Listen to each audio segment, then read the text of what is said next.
आज सूरत नगर निगम के ward number 29 की ओम इंडस्ट्रीज सोसाइटी में सीवर लाइन का खाता सील कर दिया गया। साथ ही 8 लाख रुपए का इंतजाम किया जाएगा। आम आदमी पार्टी की महिला अध्यक्ष एवं उधना विधानसभा प्रत्याशी का हाथ मिलाया गया, जिसमें जीवाराम पटेल, शैलेश पटेल एवं समाज के अध्यक्ष श्रीमान एवं समाज के सभी सदस्य हजारों थे। ताज़ा खबर देखने के लिए देखते रहिए स्टार न्यूज नेटवर्क। जय हिंद।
नमस्कार, હું મહેન્દ્ર પાટીલ।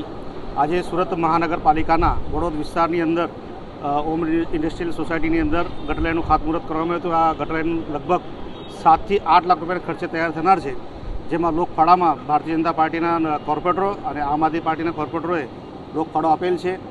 અગમ્ય કારણસર મહાનગરપાલિકાના અમુક કોર્પોરેટર હાજર રહ્યા નથી, પરંતુ સોસાયટીના પ્રમુખશ્રીએ અમને આમંત્રણ આપ્યું અને તે બદલ અમે એમના આભાર માનીએ છીએ। અને આ ખાતમુહૂર્ત અમારા સુરત શહેર આમ આદમી પાર્ટીના મહિલા પ્રમુખ દ્વારા કરવામાં આવ્યું।